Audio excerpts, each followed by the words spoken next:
Namaste and welcome to this exciting episode of Sathology Debunking Mythology. Sathology के episode में बहुत बहुत स्वागत है। जो नेपाल में हो रहा है वो ट्रेडिशनल टूल किट है और टूल किट कैसे ऑपरेट करता है कि जैसे कि दो तीन चीज़ें इंपॉर्टेंट है उसके अंदर। जैसे कि उसके अंदर सडनली सोशल मीडिया प्रोटेस्ट होते हैं और गवर्नमेंट सोशल मीडिया को बैन करता है। करप्शन के एलिगेशंस होते हैं और ये सारे सोशल मीडिया प्लेटफॉर्म्स अमेरिकन हैं। फिर यूएस एम्बेसडर जो है नेपाल में बोलते हैं कि किंग आ गए तो बड़ी प्रॉब्लम होगी, तो किंग आना नहीं चाहिए, कोई और आना चाहिए। तो जो आर्म ट्विस्टिंग जो है वो यूएस एम्बेसी से होती है। और साथ में जो स्टूडेंट को जो प्रोटेस्ट कर रहे हैं, देखिए आपको मालूम होना चाहिए कि अदृश्य राज्य जो है वो डायरेक्टली काम नहीं करता। अदृश्य राज जो है आपके ही लोगों के साथ काम करता है। अदृश्य राज जो फंडिंग है वो भी आपसे लोकली उठाता है, दूसरों से नहीं उठाता। मतलब ट्रेडिशनल जैसे कि अदृश्य राज जो रेगुलर एजेंसीज होती हैं, स्टेट एजेंसीज, वही होती हैं अदृश्य राज्य। मेन सोर्स तो कोई और है। और ये पूरा जो ऑपरेशन था वो एक बफर क्रिएट करने के लिए है, चाइना से दूर ले जाने के लिए है और भारत के ऊपर भी उसको उस टेरिटरी को यूज करके भारत के विरुद्ध एक्शन लेने के लिए था पूरा का पूरा ये ऑपरेशन। और इसके लिए ट्रेडिशनल अदृश्य राज्य की एजेंसीज लग जाती हैं, चाहे वो पाकिस्तान से चलें, चाहे वो अंकल सैम से चलें, कहीं से चलें, है ना। तो जो हामी नेपाल जो एनजीओ है और वो उसका बड़ा संदिग्ध उसके फंडर्स हैं, उसके बैकर्स हैं। एक है दीपक भट्टा जो कि बिजनेसमैन है, और दूसरे हैं साहिल अग्रवाल शंकर ग्रुप के हैं, और तीसरे हैं संदूक रुइट जो है वो भी फंडर है उसके सुदंग दुरुंग के। और वो स्वयं ही आर्म्स डीलिंग में लगे हुए हैं। आर्म्स डीलिंग आपको मालूम है पूरी दुनिया में कहाँ से चलता है ना। तो ये इतना दूर से बैठ के इतने सारे ऑपरेशंस क्रिएट करना around Bharat, it's a security problem for Bharat. इतना भयंकर तरीके से, चाहे पाकिस्तान हो, चाहे वो नेपाल हो, चाहे बांग्लादेश हो, चाहे बर्मा हो, फिर ईरान हो, इतने जगह ऑपरेशंस चल रहे हैं। हर जगह अदृश्य राज्य के हर जगह मिलिट्री ऑपरेशन। फिर नीचे डिएगो गार्सिया है, फिर उसके बाद आपका इंडोनेशिया है, मलेशिया में भारत के अपोजिशन लीडर बैठे हुए हैं। ये सारे चारों तरफ से घेरा हुआ है और इसमें भारत एकदम अकेला है। और इसमें जो ये सारे ऑपरेशंस हैं ये कहीं ना कहीं भारत को इफेक्ट करते हैं। अब इसको हम कैसे देखें, सिचुएशन को कैसे देखें कि from the point of view of, मतलब अगर आप इस सिचुएशन को एनालाइज करें from the point of view धर्म, तो उसमें आपको एक चीज़ नज़र आएगी कि जो कॉमन डिनोमिनेटर इसमें एक ही देश है और जो अनकॉमन डिनोमिनेटर वो है लोकल्स, और दूसरा कॉमन डिनोमिनेटर है tool kit, social media based tool kit. जो एप्स हैं, ये जो फेसबुक और ये सब जो एप्स हैं, ये इसीलिए बनाई गई थी रिजीम चेंजिंग ऑपरेशंस के लिए। इसलिए इनके पीछे अदृश्य राज रहता है, एजेंसीज रहती हैं जो कि मॉनिटर करती हैं, और वो किसी भी चीज़ को बढ़ा के उसका जो इंटेंसिटी बढ़ाकर लोगों को के मन को कैप्चर कर लेती है ये सारी चीज़ें। और जब ये मन को कैप्चर करती हैं तब उसके बाद कोई आउटकम ही नहीं बचता उसके बाद other than the social change. और तो ये जो सोशल चेंज है वो ही इफेक्ट हो रहा है इन नेपाल। और अभी आप देखते हैं कि प्राइम मिनिस्टर ओली को रिज़ाइन करना पड़ा क्योंकि वहाँ की का यूथ है। अब ये यूथ कौन सा यूथ है, किसके विरुद्ध काम कर रहा है, किसी को पता नहीं है, लेकिन इसका कोई आउटकम भी अच्छा आ सकता है।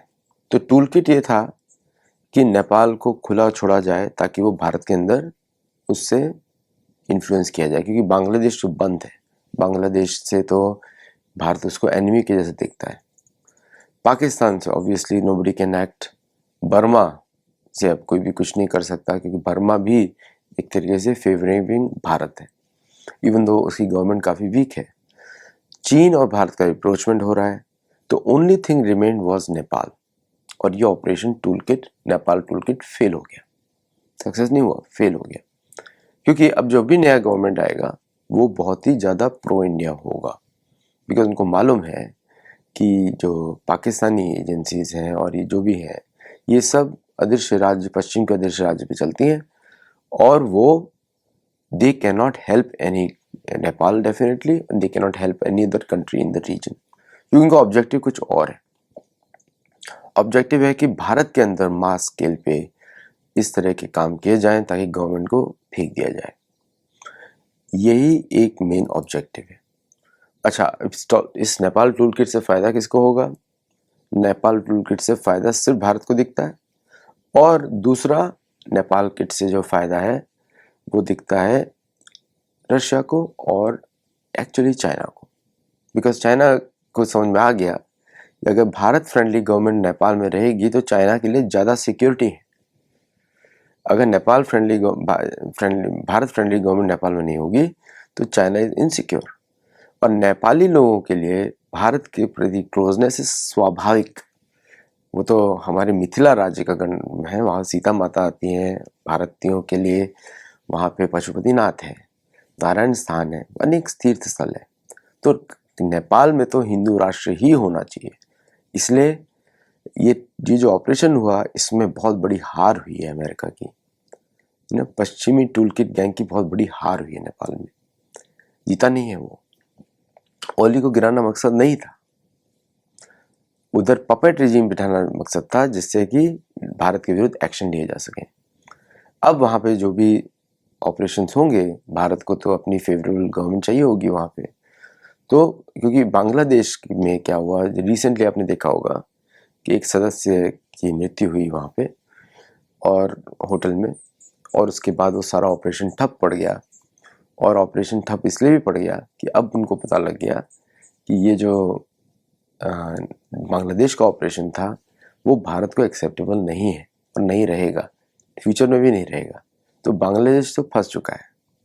लेकिन नेपाल टूल किट गैंग में भारत की विजय दिखती है।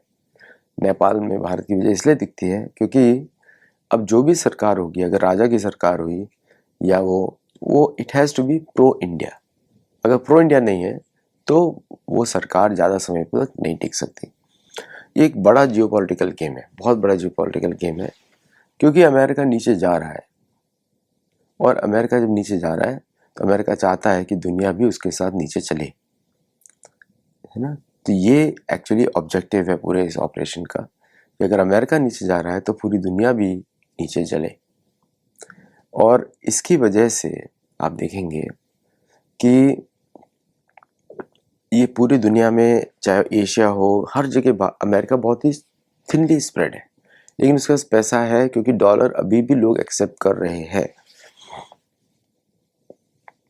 तो अमेरिका चाहता है कि बिफोर इट गोज डाउन हर जगह फेवरेबल गवर्नमेंट हो और हर जगह उसका ही दबदबा रहे पूरे ग्लोबल स्केल पे, even though it's a multipolar world. मतलब नाम के लिए मल्टीपोलर वर्ल्ड है, लेकिन दबदबा अमेरिकन रहे, और वो अमेरिका बहुत अच्छी तरह करना जानता है, बिकॉज जो ओवर कॉन्फिडेंस है और जो झूठ बोलने का जो तरीका है उनका लाउडली, वो दुनिया से इम्प्रेस होती है उससे।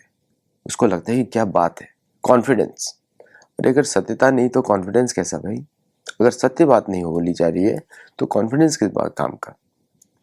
और यही तो कलयुग की निशानी है। हिपोक्रेसी एक हैबिट बन जाती है कि लोग जो है हिपोक्रेटिकल होकर और सत्य को छोड़कर एक्सटर्नल उसमें घुस जाते हैं, आडंबर में घुस जाते हैं, जैसे कि एक्स्ट्रा कॉन्फिडेंस दिखाना और कपड़े अच्छे पहनना, ऑल दिस थिंग्स। लेकिन उससे कोई तथ्य तो आगे आते नहीं है, लेकिन लोग इसको अच्छा मानने लगे हैं, इसको वर्चू बना दिया है कि ये अच्छी हैबिट है। और इसकी वजह से आप देखते हैं कि पीपल आर इम्प्रेस्ड कि अमेरिकन किस तरह बात करते हैं, सूट पहनते हैं, कितना अच्छा एक्शन लेते हैं। नहीं, बिहाइंड द सीन्स बहुत अच्छा दिमाग भी चलता है जो कि अधार्मिक है। जैसे आपने देखा अभी आज ही इजराइल ने जम की बमबारी करी कतार पे, और उसने बोला हमने इंडिपेंडेंटली करी है, हमको इससे अमेरिका से इसका कोई संबंध नहीं है, क्योंकि ईरान इजराइल वॉर में युद्ध में अमेरिका ने इजराइल को बैकिंग नहीं दी थी, इसलिए वो भी भारत के पास आना चाहता है। तो इनके सारे पासे उल्टे बैठ रहे हैं। नेपाल टूलकिट गैंग फेल हुआ। ओली को हटाना उनका ऑब्जेक्टिव नहीं था। ओली को वार्निंग दे सकते थे, ओली उनका ऑब्जेक्टिव था कि उसको क्योंकि वो चाइनीज फेवरेबल है, उनका ऑब्जेक्टिव ये था कि वो पाकिस्तान फेवरेबल हो या फिर वो अमेरिका फेवरेबल हो। लेकिन हटाना ऑब्जेक्टिव नहीं था, उसको परेशान करने का ऑब्जेक्टिव था। लेकिन कुछ और हो गया अंदर। अब रास्ता खुल गया किंग ज्ञानेंद्र के लिए, उसको वहां पे रख कर समझा के and they too just agree with him. ये ऑब्जेक्टिव था मेनली कि थोड़ा चलेगा फिर। बट जो जन का आक्रोश था कि प्रो चाइना तो कैसे फिर वो होगा, क्योंकि वो तो हिंदू राष्ट्र है। तो वो ऑपरेशन जो कंट्रोल वे में हो रहा था अनकंट्रोल वे में हो गया। लेकिन अब इसमें भारत की विजय होगी वापस। इसलिए बार बार बोलता हूँ कि देवता लोग भारत की मदद कर रहे हैं। At the same time Bharat को भी कुछ प्रोएक्टिव एक्शंस लेने पड़ेंगे, जैसे इजराइल के ने लिए अभी, बिकॉज अदरवाइज वो पॉसिबल नहीं है कि कुछ भी एग्जीक्यूट हो सके। मतलब कि आगे बढ़ने के लिए भारत को प्रोएक्टिव एक्शन लेने पड़ेंगे पूरी दुनिया में, including Myanmar, Bangladesh, Nepal. At least अपने नेबरहुड को प्रोटेक्ट करना ही पड़ेगा। भारत के पास लार्जर टास्क है, और धर्म यही बोलता है कि सेनाएं जो हैं ये सब एरियाज को कंट्रोल करें, कवर करें। और मेरी नई बुक भी आ गई है, आप लोगों ने देखी होगी, द इंटरस्टेलर वॉर। बड़ी बुक है, आप देखिएगा, आपको आनंद आएगा बहुत। मुझे तो बहुत आनंद आया लिखने के लिए, और मैं चाहता हूँ कि आप सब भी आनंद लें उसका। So thank you all very much. नमस्ते एंड जय जगन्नाथ।